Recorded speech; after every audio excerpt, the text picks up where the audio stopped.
Men and women all over the globe are joining now for the best videos on the internet. I'm doing my part. I'm doing my part. I'm doing my part. And I'm doing my part too. They're doing their part. Are you? Click the subscribe button now to become a member of the Action Pack. Would you like to know more? Hello everyone and welcome. I'm Mike, and with me today I have... Chris. And I have a question for you today. Did you like Chadwick Boseman in the role of the Black Panther? Did you like the first movie, Black Panther from 2018? Well, if you did, there's another one. And that is exactly what we're talking about today. This is Mike's After Action Reviews, and today we are doing the After Action Review for Black Panther Wakanda Forever.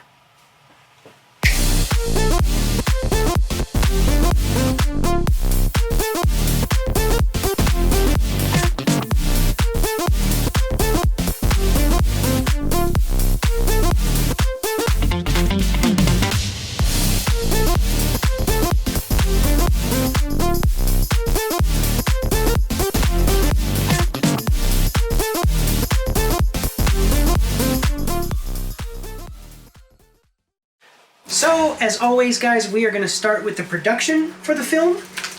This film had two production companies. Marvel Studios, which is most well known for, at least according to IMDb, Thor: Love and Thunder from 2022, and Doctor Strange in the Multiverse of Madness, also from 2022. That was earlier this year. Did you see either of those movies? I seen Doctor Strange. Okay, and what did you think? It's kind of stupid in my opinion. Okay. No, that's cool. That's what this is Mike's After Action Reviews. It's kind of stupid. We're all about honesty. Yeah, I didn't like that one so much. I did a review of it, so if you guys want to see the review of it, you can go check it out. Other Mike and I did a review of that one. Thor: Love and Thunder I also did with Dakota. He was a guest. Actually, that was his first time, just like it's Chris's first time, so... Leave a comment in the section. All right, leave a comment in the comment section for Chris because it's his first time. Thor: Love and Thunder you didn't see though? No, I didn't see. I thought Thor: Love and Thunder was good, but like had a lot of problems. Like you really had to.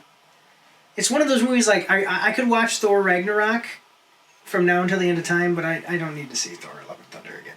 I might watch it tonight because I've been hearing some very mixed things about it. Well, yeah, but that's basically what I'm saying. My review is it's like it's good, but it is mixed. You know Isn't Christian Bale the yeah. I totally, watched yeah. it, And totally, actually, to tell you the truth, underutilized. But anyway. I like him.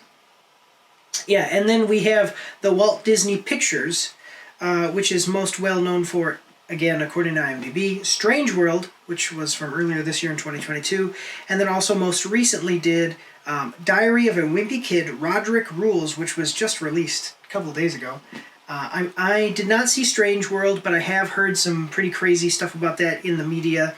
About like you've heard too, like it's not doing well. It's going to do horrible. Yeah, it's not doing very well. A Diary of a Wimpy Kid, Roderick Rules. I haven't seen. Really, honestly, Disney, like Walt Disney Pictures.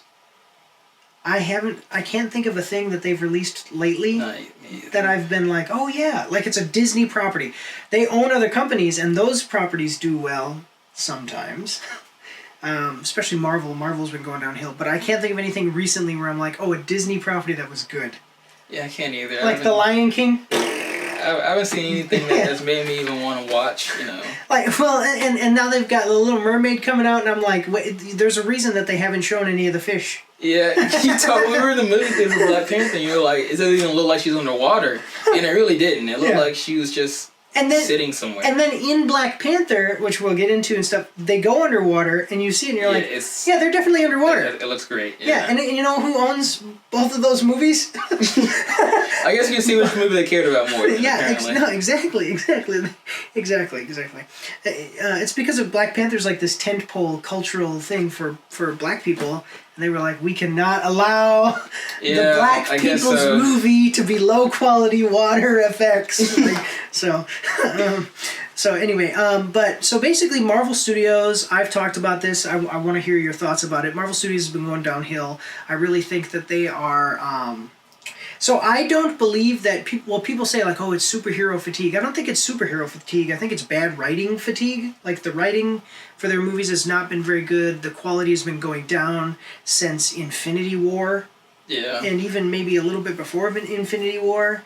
With some of their properties, all of their shows have been basically. I gave up on doing reviews. Yeah, their shows of are shows.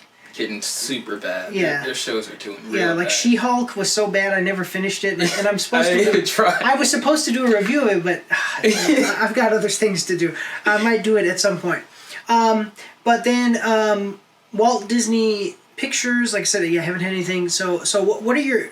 So basically, both of these production companies have the capability to do something great, but no one is expecting that from them at this point in their history. What do you think? That's my opinion. What's yours? I think it's the same thing. To me, I feel like they're trying to get way too into the woke agenda stuff, and they're making the movies too much about it, and not just being good. Yeah, just being like an action movie or something like that. They're just trying to get way too political. Yeah. Okay. Yeah. I mean, and I try to stay away from. No, and it's good that you say that. I'm not saying it's bad, and we can talk about that. It's just I do try, personally, I try to stay away from talking about that, and I point out the problems. Like, it's not. I try to basically say, like, it's not the fact that it's political. Yeah. It's the fact that you wrote it badly, and the reason that you wrote it badly is probably because it's political. But okay, that makes sense. But really, it's the bad writing, because there is stuff that I disagree with politically.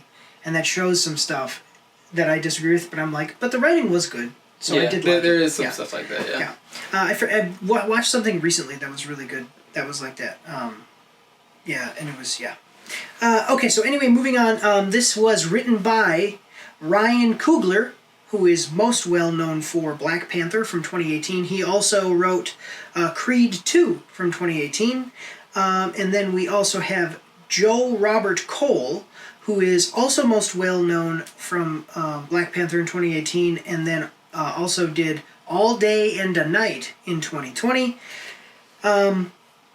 I've seen Creed, the first one. I saw the first Black Panther movie. I have not seen All Day and a Night, and honestly, because I wasn't doing reviews of movies at the time of Black Panther first coming out and stuff, I don't know either of these people. Like Joe Robert Cole or Ryan Coogler, but like, have you seen? It's been a while since I've seen Black Panther. I can't really remember anything from Black Panther for real. So just a question. I know, like, first of all, Black Panther, that it was hailed as being the first black superhero movie, which it wasn't. It was Blade was the first big Marvel black superhero movie, and then even before that, there were other black superhero movies, but the first big Marvel production one, which actually saved Marvel, like literally saved Marvel. The company was going under, and then they released this movie called Blade, and Blade was so successful they had 2 spin-offs, and that allowed them to make the money necessary or needed to make Spider-Man, and then from Spider-Man that launched, and then we got then they started to put stuff together to make Iron Man, and here we go, MCU, which is a way more interesting story than just coming out and saying, oh, Black Panther's the first. It's like, no, man, like a black superhero literally saved the entire company. Marvel. That's where I literally first learned about Blade, was hearing about that. This is the movie that, or this is the character that saved Marvel. Yeah, and and Wesley Snipes and all that was really good. But anyway, so people said it was like the first black superhero movie. They made a big deal of that. It was very popular. I think that it was overhyped. I think people kind of had rose-colored glasses when watching it and made it out to be much greater than it was. I think it was a good movie, but I don't think it was like top 10, top 5 even. The movie that everyone's saying, it's just amazing. Yeah. I think it was good. And I really like Chadwick Boseman. I have a hard time with Killmonger, and we're going to talk about him a little bit in this review. But I didn't like there was a lot of stuff about the first one I didn't like. But I still did think it was good, and it had some characters and did some stuff I did like. Creed, it's not about Rocky Balboa, so I'm not much for that. Yeah, I'm like, it was okay, but and then so those are both from Ryan Coogler, and then obviously Joe Robert Cole, Black Panther. We talked about that, and then I've never seen All Day and a Night. Never even heard of that movie. Yeah. So those are the 2 writers for this, and then also Black Panther 1. So, they did Black Panther, which, like I said, it was okay. I don't think it was amazing. And then basically the next big project was this movie. So I guess we'll talk about how the writing was. So this was also directed by Ryan Coogler. Again, he directed Black Panther in 2018, so he both wrote and directed it, and then he also directed Creed, the first one, but he didn't direct the second one. I saw Creed when it came out in theaters on opening day. It was a good. I mean, it was good. It wasn't like anything amazing. Like I said, it wasn't about Rocky Balboa, so I was like, whatever. I mean, okay, sure, yeah. I think it was one of those like popcorn movies. Did you see Creed, the first one? I didn't see it in movie theaters. I seen it. No, but I mean, you saw it. Yeah, I saw it. What'd you think? I think it was alright. What do you think? What do you think of the writing? Right. The writing? Yeah. Kind of cliche. Yeah. I would say like the Rocky movies were like really heartfelt because they really could touch you, and then when Creed came along, it was just kind of at that point where it's like you're not really saying anything new. Yeah, it's just the same. You already knew it was gonna happen, really. Yeah. Okay, so then our newest category into the production here is music. So the music was by Ludwig Göransson, and he's most well known for The Mandalorian, which goes from 2019 to present. He's been working on that, so he will be working on the next season and all that stuff. And then he also did music for Turning Red from 2022, which was an animated movie. What did you think of the music in this movie?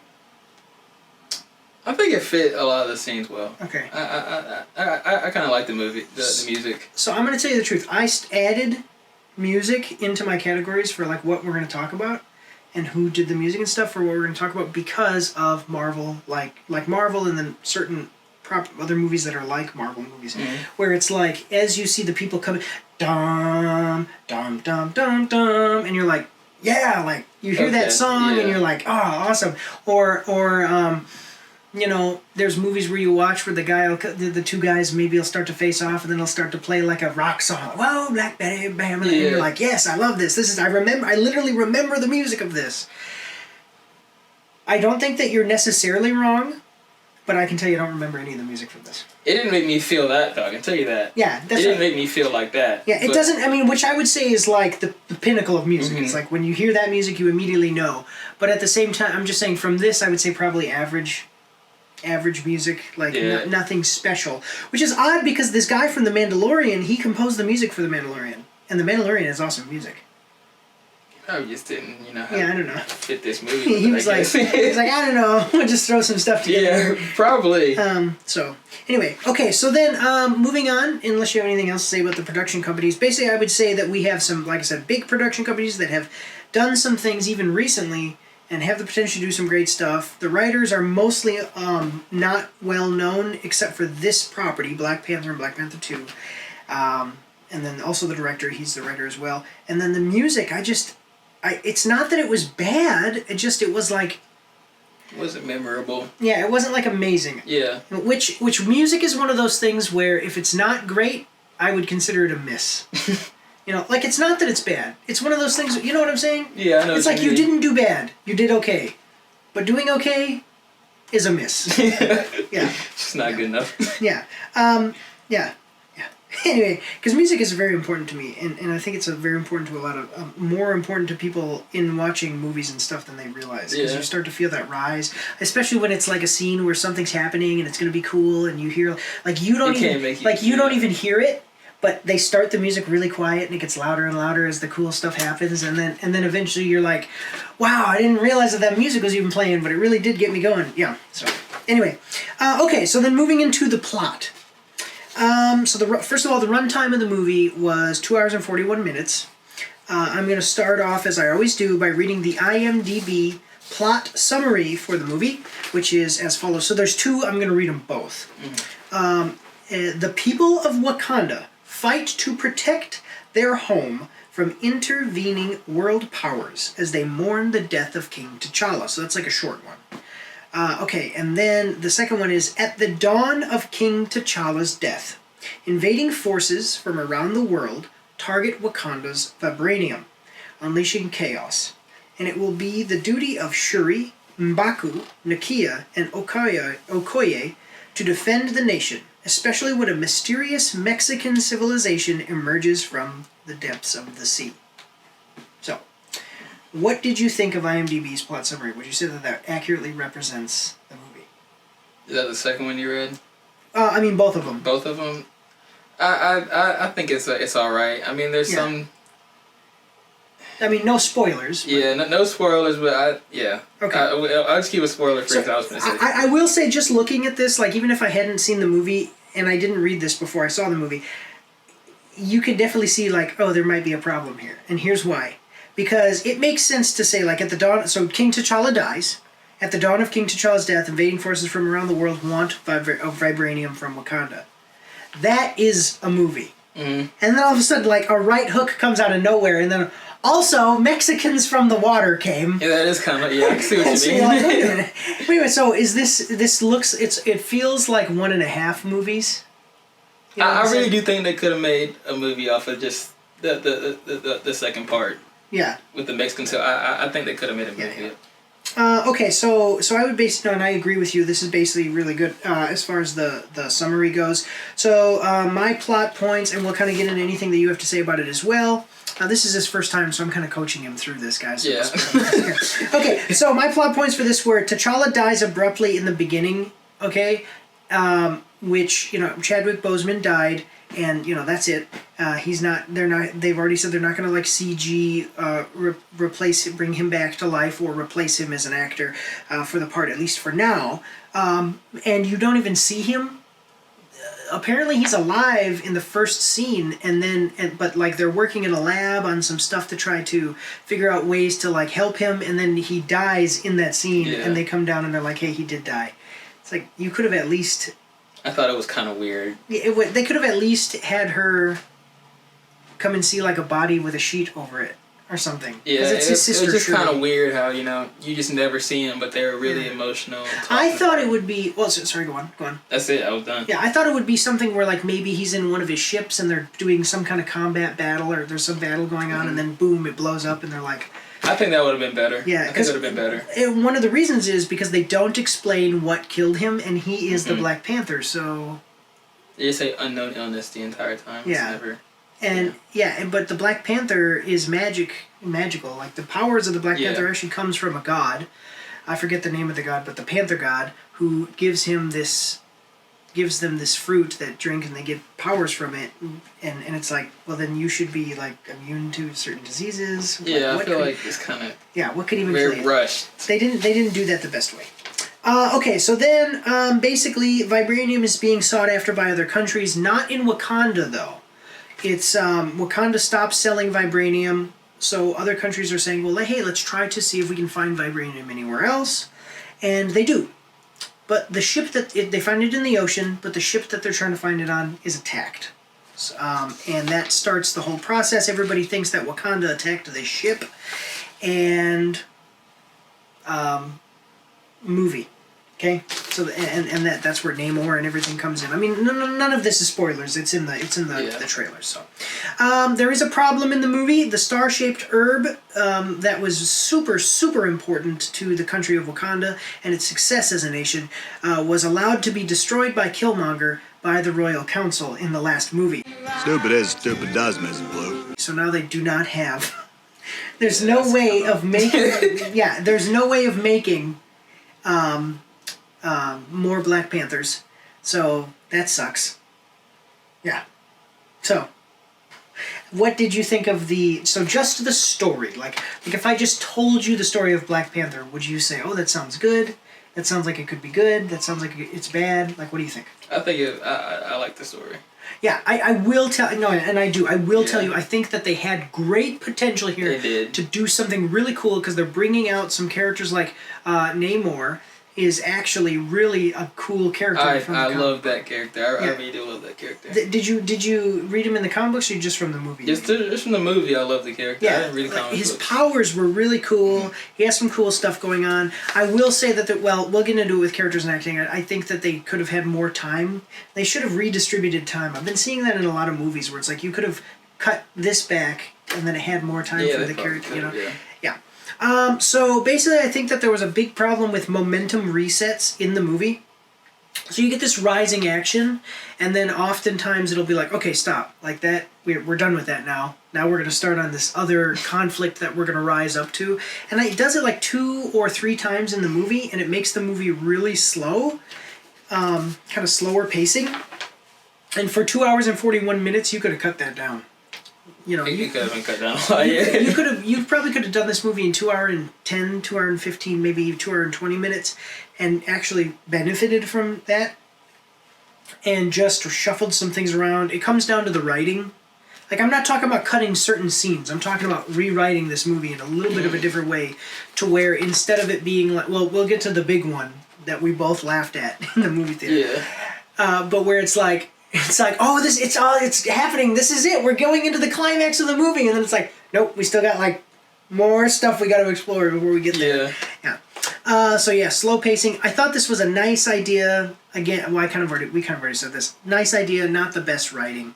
And to tell you the truth, I would even say maybe even poor writing, at least in some places. Quite a few places. Yeah. So, okay. Anything else you want to say, though, about the story, just the story or the writing in particular? No, you kind of got it all. Okay. So, now moving into actors and characters. So, starting off, we have Letitia Wright, who plays Shuri. She's most well known from Black Panther in 2018 and most recently did Aisha in 2022. What'd you think of her acting and then the character? I think she was. The acting was great. Okay. I didn't really like her character that much, though. Yeah.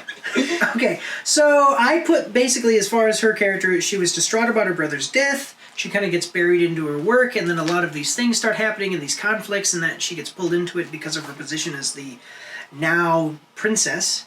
One problem that they have, and it was the immediate thing that I said when they showed that she was, and confirmed that she was going to be the next Black Panther, which has already been confirmed, so it's not a spoiler, but is that she is not a fighter. Yes. And they put her in that role, and the acting, I think, was good, but then there's some weird stuff that they do, and just stupid, like smart people making dumb decisions here. Yeah. Like, what decisions are you guys making? I don't understand it either. Yeah. And then the thing is that, and look, you're black. Okay, let's talk about the elephant in the room here. This is Black Panther. I brought my black friend to see the movie, the black movie. Okay, you're black, all right. But these guys are kind of presumptuous. I'm talking about pompous. Like, they're a little bit arrogant in this movie. Like, they're like, oh, we're Wakanda, you know. And then it's like, yeah, but why are you making all these stupid decisions? And it just they don't even really seem that strong. They say they're really strong in the movie, but then they still seem very primitive, other than, you know, the flying machines and, you know, shit like that. But they don't seem like the strongest nation in the world. Yeah. When you watch the movie. Yeah, and well, I mean, and I will, yeah, as far as like being primitive and being certain things, yeah, I mean, and you can definitely, like, I remember I went for a run, okay, and I was really getting, like, tired a little bit. And I remember when this movie first came out, you know, and I even said, like, I really needed... so I do physical exercise. I have physical exercise goals and stuff that I set. I wanted to hit this certain time on my run, so I'm running and I'm trying to really push myself. And I even said, when I was going, I said, Ibambe.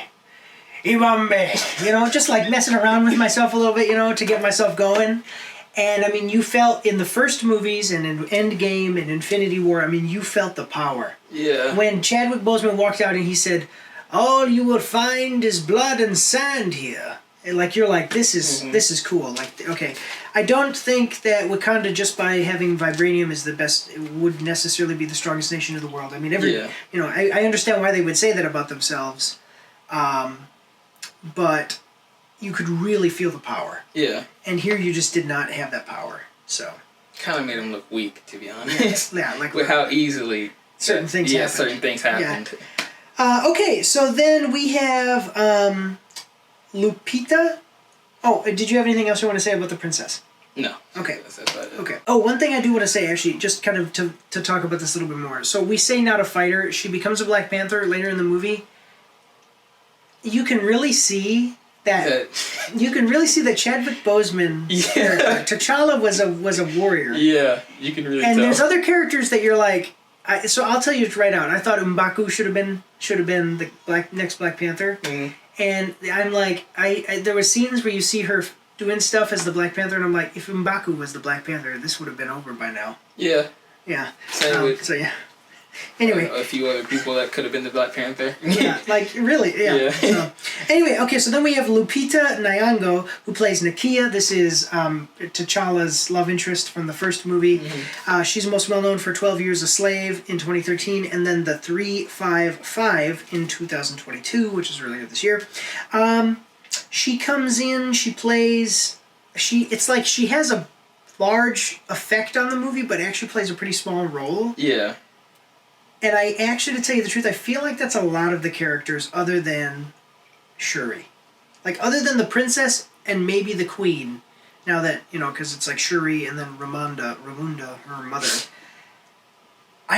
Do you get a lot of screen time with any of these characters to really... Not really. Not like the people who seem to be like that played key roles in the movie. Yeah, but it's weird because the movie's so long. It is very So long. it's like they definitely could have figured this out. Like in the first Black Panther movie, we got introduced to every character. We learned a little bit about them. We felt for them. Here we didn't get. I just didn't care for any of the characters more than. And like I didn't get anything more from the characters than I already had coming into it. Mm-hmm. Like they were just like, it's like, oh, this is M'Baku. Everybody knows who M'Baku is. We're not going to progress him any further. He's just M'Baku. It's like, okay. I mean, I guess, yeah. But yeah, so she has a part in trying to deal with these conflicts between, Namor and his people and then the rest of the countries in the world that going on. Actually, I want to talk about the rest of the countries in the world part, but we're going to get to that in the miscellaneous section. So, not a huge amount to say about her acting. I think that so that's the thing, it's like the acting was all good. Yeah, it was was good. It's what you saw from Black Panther really 1. Good. Yeah, it's what you saw from the first Black Panther movie. There you go. No changes to the characters. It would have been cool to see some progression that was meaningful. Now, moving into the next one, Danai Gurira, who plays Okoye, most well known for Black Panther 2018 and then also Avengers Endgame. We do see her, she has now this is the spear lady, the bald spear lady, and you do see her like with the comedy, some of the comedy, and that's great because that was in the first movie too, but it's just nice, it's a little refreshing. Yeah. There's some motivation, like some movement there with her character, and then we do see a kind of a little bit of an arc with her character in the movie, so she's probably, I would say that she was developed the least bad. The least bad. Yeah, like from where the movie starts to then what happens with her and then bringing it around to the end. I think it wasn't amazing. It wasn't like you're not going to get to the end of this movie and other than Chadwick Boseman having passed away and getting a send off in this movie, you're not going to get to this and be like, "Wow, what happened?"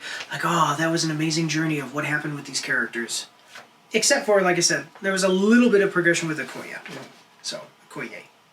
She gets a brand new suit. Yeah. We're going to talk about that later.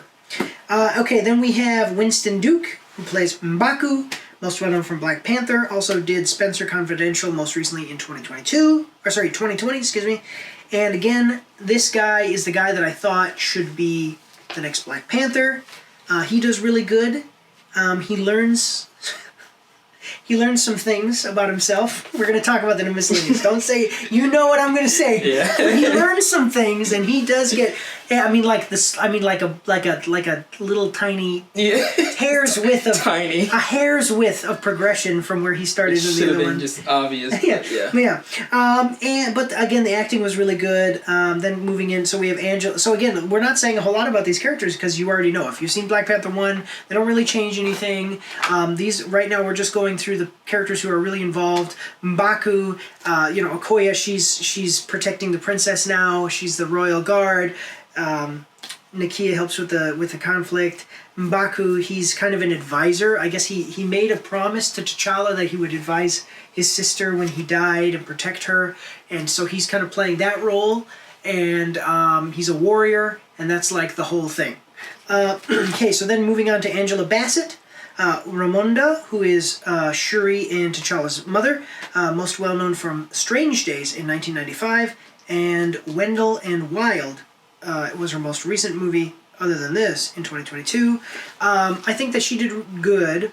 There's an interesting conflict with her and Shuri, where Shuri's like, I don't believe in the Panther God and anything beyond, and Ramonda's like, we've literally seen an Asgardian fly around with a hammer, magical hammer. How do you not Half of them believe? got snapped out of existence Like- and came back. How do you not believe in like magic and other things? I don't understand. I do not know how like.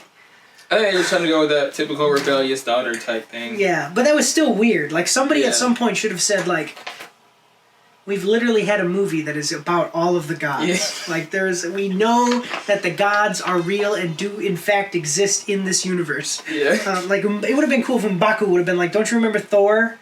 Like he literally is a god. Like Yeah. so the Panther God is out there somewhere and is real, especially because in the first movie T'Challa actually goes and sees previous Black Panthers. Mm-hmm. So how do you not know that this is all real stuff? So that's weird. And then aside from that, she's just trying to be like this caring mother. She does make a weird decision in the sort of the first act of the movie that was goofy, and we'll kind of get into that. Now, the next one, if there's nothing else you want to say. Okay, the next one is the one. This is the one that is the new one that is introduced that we've just really got to talk about. Dominique Thorne also plays Riri Williams. Dominique Thorne is best known for If Beale Street Could Talk in 2018 and also was in Judas and the Black Messiah most recently in 2021. What did you think of Riri Williams? I didn't like her character. Why not? She just seemed like the typical, you know... I mean, other than that, she's super smart. It just seemed kind of stupid. Like, her character was kind of like, try to be as black as possible. Okay, see, now you know why I brought my black friend for this Yeah. one. I have more than one black friend. He seemed just stupid to me. I want to make it very clear. I have have more than one black friend. And I'm just saying, I'm just teasing because we're cool. We're just messing around. She was annoying. Yeah, She was annoying, and they do this thing with where it's like a lot of science talk to sound smart, but actually she acts really dumb in the movie. It's like the same problem I had with Spider-Man from Spider-Man the first Spider-Man, Homecoming, where he's supposed to be like this genius level kid who's very mature for his age, but he holds a crystal in his hand that has the power of a nuclear bomb. He puts it in a vise at his school, and he starts smacking it with a hammer to see what it does. And I'm like, you're going to blow up your school. And you see, like, that actually happened, and I made that complaint in the movie when I did that one, when I watched that one. But also, everybody already knows this, she's Ironheart from the comics. Comic book character was really bad, poorly written, doesn't get very good reviews, she gets relaunched all the time. When you hear a comic book gets relaunched, that means that it failed, and then they put more money behind it to try to see if they could get it to work again. And she's relaunched multiple times because of how poorly her character is. And the suit here in the movie did not look cool. It looked like, what's them damn thing, the Power Gundam? Rangers? Yeah, like the little Power Rangers and the... aren't they like Gundam, something like that? Yeah, Gundams. Yes, yeah. those. Yeah, like it looked like a toy. That's a good point. Like something with the CGI and the colors made it look bad. It had cornrows on top of the head. I'm like, why do you... Bad. Cornrows? Come Bad design. Yeah, it was weird. Typical, yeah. So she's like this big character that they're introducing, but actually, what did she do in the movie? No, she really just seemed to cause a lot of issues. Like, yeah, well, like she caused issue in the beginning of the movie, but then, like, once that whole process with her starts, she's just there. Yeah, it really is just there. Yeah, she's just there. Like, it's just like, hey, I'm here. Hey, next movie, watch Make for me. some witty comment or something like that, but yeah. She was like, they tried to make her almost like a comedy relief, but I think Okoye did a lot better. That was great comedy of hers. But Riri was just, I don't know. Anyway, okay, then we have Tenoch Huerta, and he's the last one. I try to keep it to 5 or 6 characters, so this is the 6th one. Tenoch Huerta, who plays Namor. He's most well known from the Forever Purge in 2021, and then Madres in 2021, as well as his most recent work. What did you think of him? So his acting, Namor the character, and then Namor the villain, you know. I think acting was great. I really liked his acting. He did very well. The character, I loved his character. I really did like the design and everything. And then just him as the villain, I think he was a pretty good villain. Yeah. Except, I feel like he could have, won. But other than that, that's different. Yeah. I will. Okay, so I will say I was worried about them changing the character because originally he's from Atlantis, and the getting turned into the mermaid people and stuff like that was not a part of his character. Oh, okay. Originally, he was the kind of this champion of basically Atlantis. Like he even came out before Aquaman, and like they have this. Basically, they talk about how his people were like Mayan people, not Mayans, but they were Central American people, and then they prayed to this god, and the god gave them the ability to be underwater, but then they couldn't stay on land, so they all moved into the water, and they kind of explained this new origin story. And I'm not really, I don't think I'm giving away too much. He really gets into it. There's a lot more to get into it with it. But I was worried about that because I don't like when they change characters because it tends to be that when they do it poorly. And here it wasn't bad, actually. The way that they did it was not bad. And I did like his superpowers. They were really cool. Yeah. I think that the character, just as him, like, character development for him was underutilized. Like, they could have done a lot more character development with him. And they could have done a lot more fighting with him, too. Like, it would have been cool to see him be in combat way more than he was. I don't know why they make those decisions to do stuff like where they don't. Yeah. I did like his scenes he did have. I did like Yeah, him, no, and I agree with you. Yeah. I agree with you. One thing that I do want to say is that basically he's Killmonger again. Because what is his goal? Like his goal is the same as Killmonger, which is the same thing that happens every single time we have Atlantis or one of these underwater, like it happens a lot that these underwater people, they always want to attack the surface world. They're just like, okay. But the problem that I have is that he literally goes, basically, so he is a royal person from another place that comes to Wakanda, talks to the royalty, and tries to convince them to perform mass genocide on every other nation in the world. Yeah. Who else did that? Hitler. Killmonger. Killmonger wanted to, and Killmonger was like, oh, we'll wake up all of our sleeping cells and we'll enslave and kill everyone. Oh, that was his whole thing. Yeah, he's Killmonger again. Killmonger. I said Hitler. Hitler did do that, though. That's what I'm saying. That's why Killmonger is this terrible person. And but I will say that I think that they did a lot better making me like Namor than they did Killmonger. Because Killmonger, I did not like him at all. I'm not talking about the character necessarily. I'm just saying like the person that is Killmonger. I didn't like him. Namor, I can kind of get it. How he's afraid of encroachment on his people, and so he's like, we need to go to war. Whatever. Mm-hmm. But there's a way. First of all, you are. There's a way different way to stop people from coming in and killing your people or fighting with you. Yeah. And it's not going to war with everyone all at once. I think it's going to make things worse. Yeah. Yeah, so first thing, anything else you want to say about any of the acting or anything? No. Yeah, I think that this movie suffered from poor writing, not poor acting, for one thing. Except for Riri Williams. I think maybe she was miscast, or maybe it was written badly, and she did do what they told her. But there was something. She had to have done what they told her, because I just didn't like her at all. Yeah, so I'm not sure if it was the actress or the writing team that just wrote her character poorly, but whatever happened with her, they need to, the next movie, if she's in it, they need to do something else with her character. And I get a kick about how they're all very arrogant. I'm not talking about even necessarily, but like all these smart people are always like really arrogant. I even said to you in the theater, I was like, Iron Man already did this. You're not inventing anything here. You're just doing what Iron Man did. He's doing it again.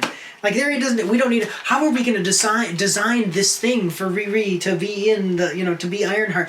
What do you mean? Make an Iron Man suit. Put her in it. That's it. There's no... Yeah. Anyway, so that was interesting. But anyway, okay, so then we're going to move on to the miscellaneous section. And just for time here, we're gonna run through this a little bit quickly. So do you have anything outright, immediately you're like, hey, not plot, not characters, not acting, anything about this movie that you just want to say right off the bat? I love the fight scenes, except for the last one. But all of the fight scenes, I loved them. Okay. I think they were pretty cool. Okay. I wish that there were more. I do think they could have been a lot more action. I wish more action focused. Especially with 2 hours and 41 minutes. Yeah. Like, what do you do with your time? Yeah. Okay, so my first one, and these are just in sequential order of what I saw in the movie because I didn't change the order. Sometimes I try to change the order, but they all basically work. So first of all, there's this thing with a scientist who designs a thing, and you find out that it's Riri Williams. Okay, not a huge spoiler. That's Riri Williams' thing from the comics. If you know who Ironheart is, you know. Okay. How did Namor know who the scientist was? That's one thing they never explained that. Yeah. So basically, what happens is Namor shows up. He says there was an American scientist. This is where there was an American scientist. I want the American scientist because the American scientist designed this thing that I don't want to exist. How did he know that it was an American scientist? How did he know? Never. It could have just brought a random person off the street to him. Exactly. And he would have never. He should have never known because I don't know how he would. I don't know how he's getting information underwater. I don't know. Well, and that's the thing too. Is then why didn't you? If you have the ability to get this information, why don't you put on a trench coat and some boots and walk on land and go get her yourself? Because it would have been a lot, Because he has, he has the winged feet. You just hide the winged feet. So that's it. Okay, so second point: why bring Shuri on the dangerous missions? Okay, just a second now. First of all, the Queen allows this to happen. It's just like, hey, we have to go on this dangerous mission. Shuri is like, hey, I'll go with you, and then the Queen's like, oh, okay. Then they come back from the mission, and some stuff happens to Shuri, and the Queen is really mad about it. And immediately, I was like, it was your idea. Like, no, I mean, it wasn't her idea, but it was like, you let it happen. You knew there's this extremely dangerous new enemy that you know nothing about, but yeah, I'll just send my daughter with one person. Yeah, it was ridiculous. It was stupid. And then it became even more stupid because it didn't work out, and then they got mad about it. It's like, okay. So kind of off the topic of characters and stuff, but dark cinematography. This is what. So Aquaman came out. Everybody has an expectation of what underwater stuff should look like now because of Aquaman, and I think that the underwater city that they show when they show it looked really cool. I think it did too. I think it looked extremely cool. Like it could, like if they would have brightened it up and we would have been able to really, really see it, it would have looked. I think it would have looked really cool, and they missed an opportunity with that. But there was even other scenes that were at nighttime, and it was hard to see what was going on. I don't know what's up with that. I don't know what it is. It's not like, I don't know. A mood thing? I don't know. But there's scenes where you can't see.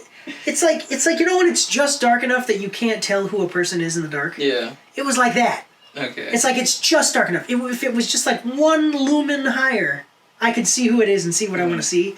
But it was just a little bit, so I was like, I wonder why they did that. I don't know. So Namor says something about his people having to move, and this is what scared me about this movie. So in the trailers, he says like, oh, this is the land where people don't have to move.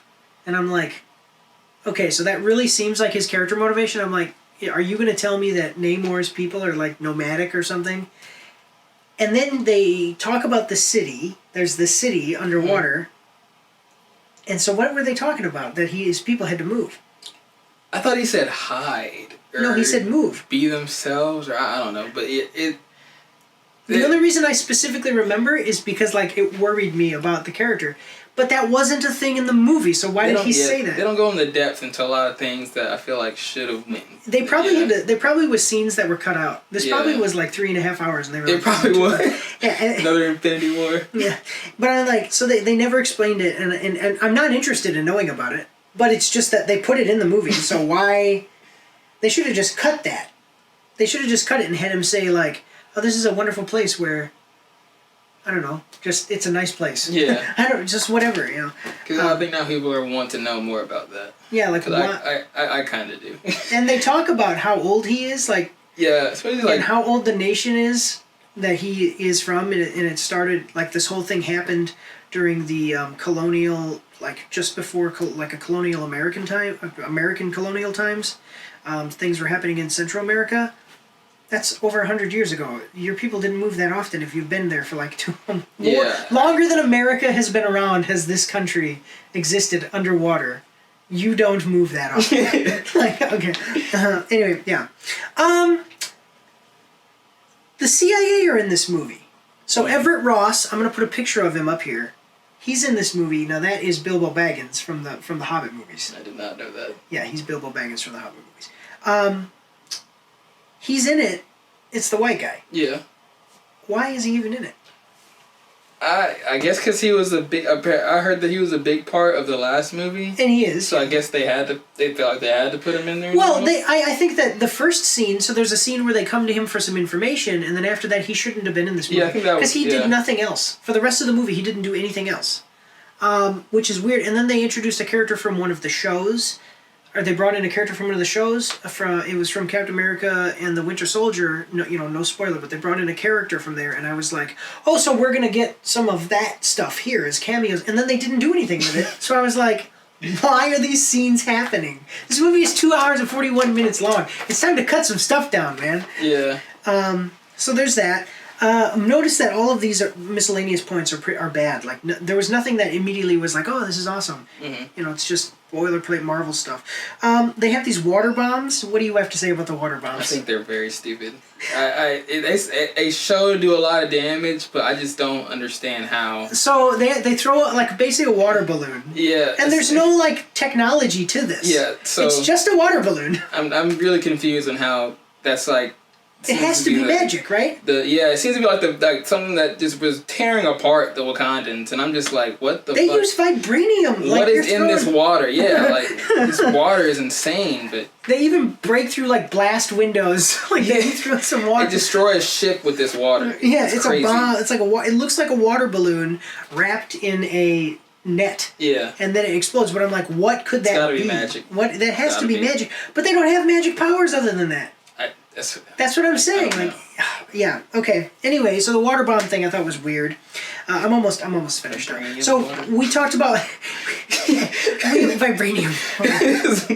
I don't know.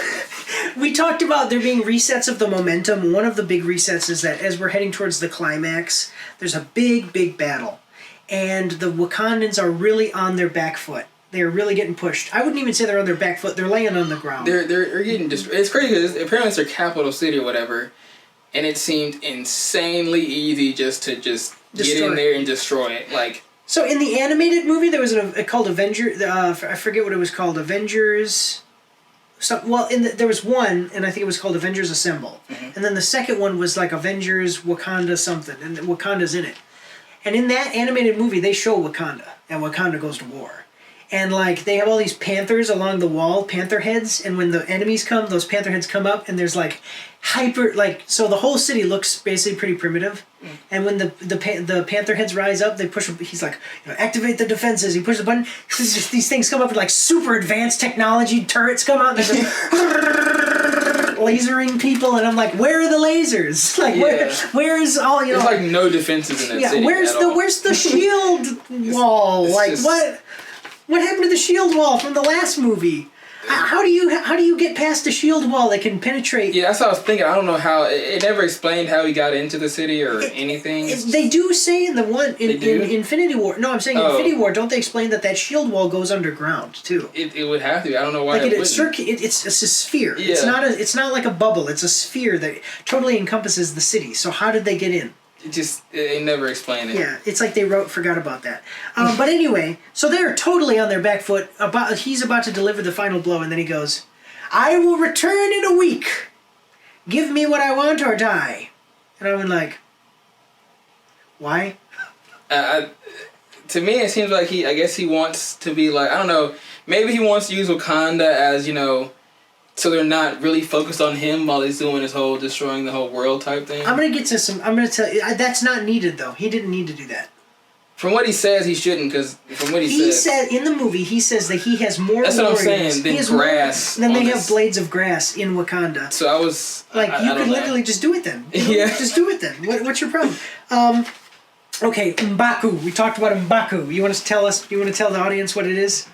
With his walking around with wood as armor. I'm gonna have to bleep you out. No, it's okay. M'Baku uses wooden armor and a wooden club when he has access to the most impenetrable metal on Earth. he tries to fight the king of another nation in wooden armor and a wooden glove. He learns. He learns.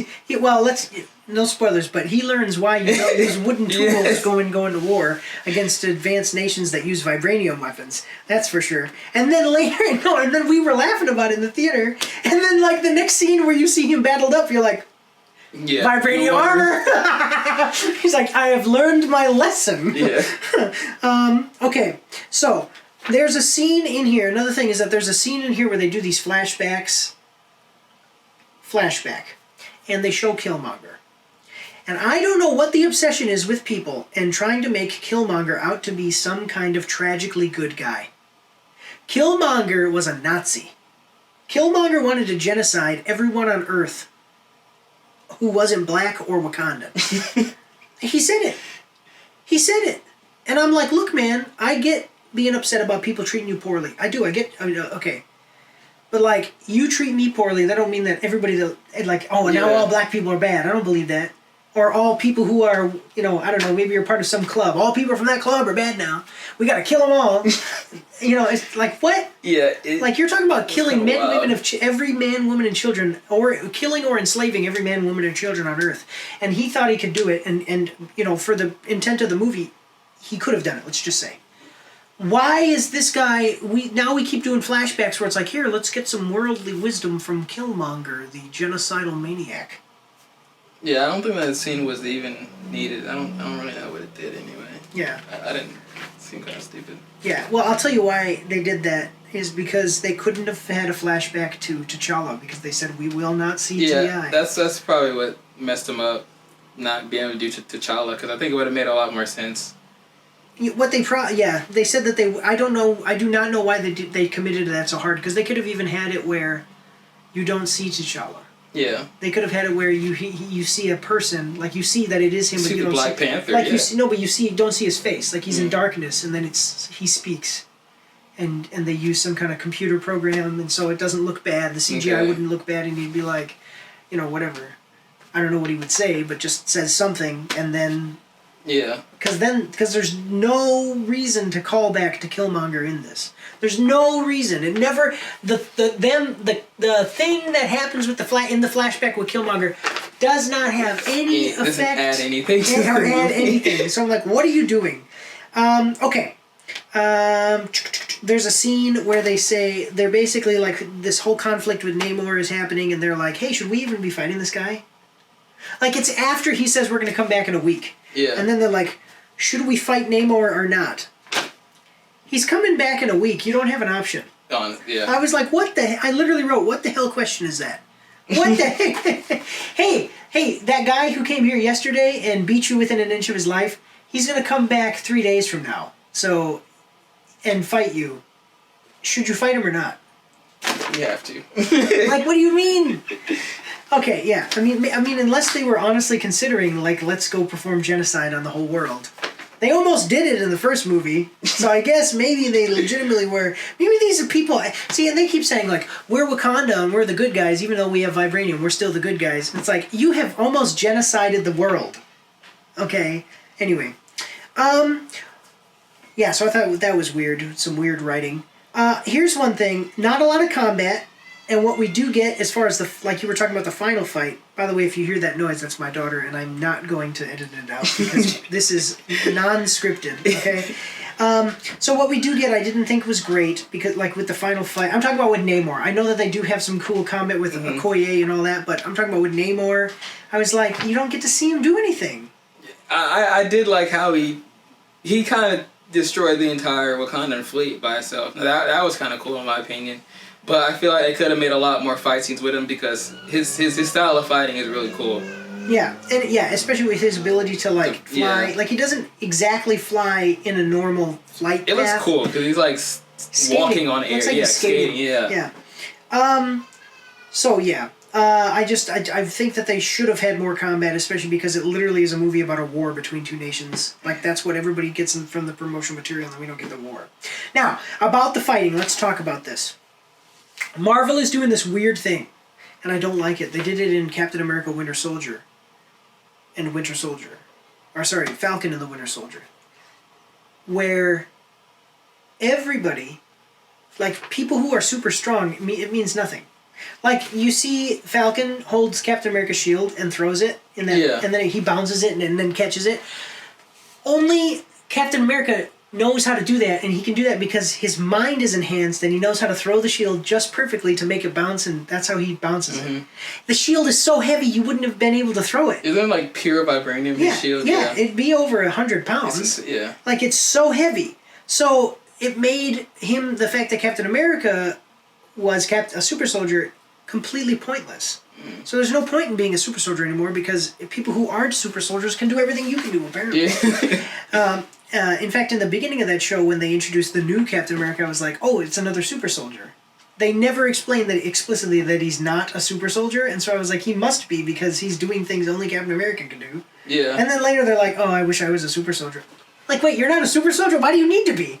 Anyway. Genetic freak. Okay, yeah, so anyway, in this movie we have these super strong people. So all of Namor's people are super strong. Think like Asgard.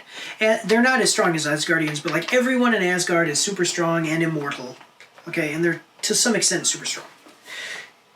They're all enhanced in here too, but yet when they go up against fighting Wakanda... Like, they do lose. Wakanda does lose and is losing the battles that they lose. But how is it that... First of all, why do they need Wakanda? We've already said that. Yeah. Because they're all super strong. They can take over the whole world and it'd be no problem. They have vibranium. So seen a regular soldier, like, rip off a freaking helicopter door easily. Yeah, like... Take multiple bullets. Exactly. And like, Okoye stabs him through the chest. They just pull the spears out and live. Just walk back up. So it's like, how are you guys having any chance of fighting them? There's a scene where Okoye fights this guy who's like one of the big leader guys, and then she doesn't kill him. Like she kicks him off back into the water, and you know, like whenever they get into the water, they get stronger, and she just kicks him right back into the water. I'm like, you didn't win. I'm like, what's the point? That was not a cool moment for you. Like, now he just got strong. He just healed basically everything, and now it was so dumb. It was really dumb. It was really dumb.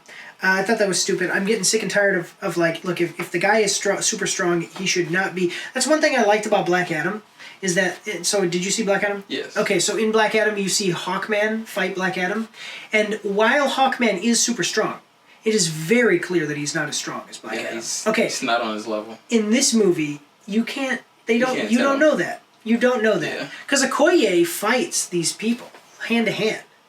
Like, well, with a spear, and it's like...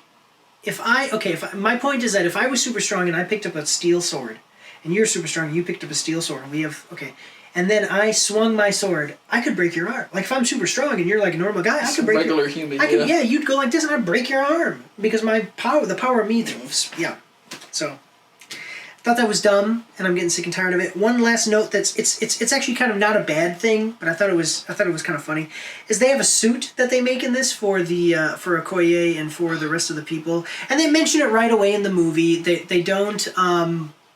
I think that they should have mentioned it one time or just showed it to us and then not said anything about it, and then we see him in the end. But they keep mentioning it throughout the movie, so it's not a spoiler. But it looks like the monster from Species. Have you ever seen the movie Species? I have not. So there's an alien that looks exactly like green and black, darker colored, but with the dreads. It has like the dreads, these weird design. It's like this tentacle thing. It looks really goofy. I'll try to see if I can get a picture of it, and I'll put it up here so you guys can see it. I thought that was actually I should have put that in the front because I was like I didn't think it was bad, but it was just goofy and weird. Like it doesn't look cool. It looks more like the Namor's people would actually be wearing it. Right, it does. It looks like armor. A squid, like a squid type thing. It doesn't. Yeah, well, you'll see it up here. You can see what it looks like. It looks goofy and it has weird dreadlocks and it does look like a squid. Oh, you know what it reminds me of? The squid monster the squid baby from the first Men in Black movie. I know what you mean. Yes. Yeah. Yes. Yeah, but it's like a vibranium suit, which is interesting because why don't the Dora Milaje all have vibranium armor? Yeah, like all of their heads are exposed. It seems like, again, they're both supposed to be like super advanced, but they seem to fight very primitive. Well, Namor's people, it doesn't matter because they don't need vibranium. They're they literally don't need vibranium to be where they're at. And they don't use technology. So their weapons, I can get understand the weapons are vibranium, but like they don't need armor because their skin is like strong enough to, just and if they get hit, they can regenerate. So, just the premise of how freaking powerful Namor's people are shows you immediately, like, this movie shouldn't have happened the way that it did anyway. So anyway, as always, we're going to talk about mid-credit scenes, unless you have anything else. Okay, so mid-credit scenes, there's one. What did you think of it? Like, no spoilers, but, like, was it good? Was it worth sitting around for? I don't think it's worth sitting around for. Okay, now we're sitting around for. Okay. Well then, all right. So there you go. Mid-credit scene. Check it out. Then you don't have to stay for the whole credits because there's not more than one mid-credit scene. All right. So final statement and review score. So here at Mike's After Action Reviews, you've seen he's seen my video game reviews. He hasn't watched my movie reviews yet.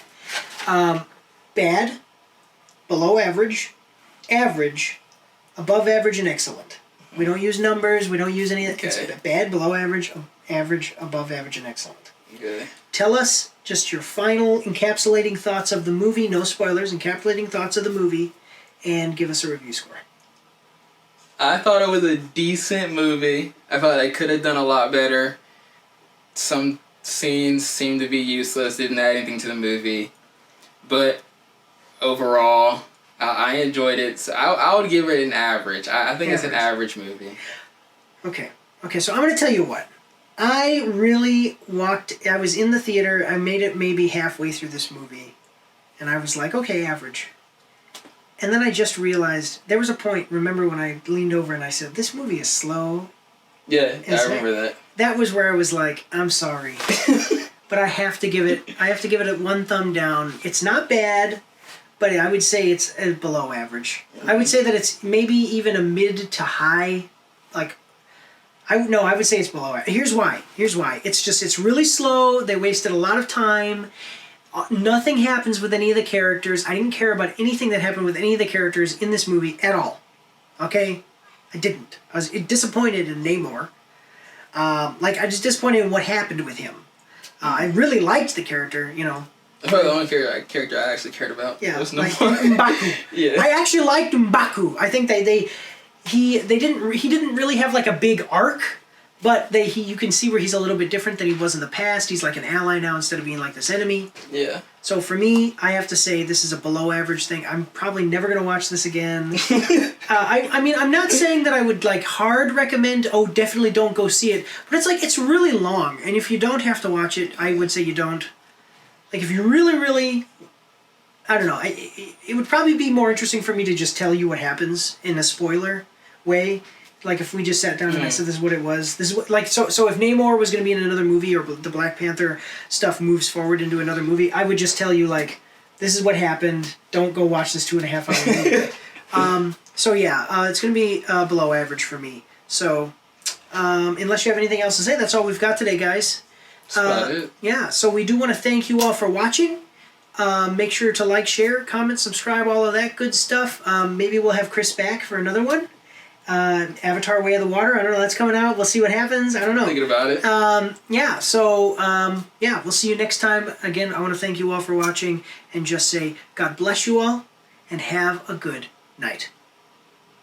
Don't forget to check me out on Twitch and join the Discord where you can voice chat with me while I live stream and you won't be recorded or anything on YouTube and Twitch, so that's pretty cool. You can also find me on Facebook and Instagram. If you like to read, you can see my after action reports on my blog. And if you are interested, you can get some merch from my spring store. The links for everything are in the description below.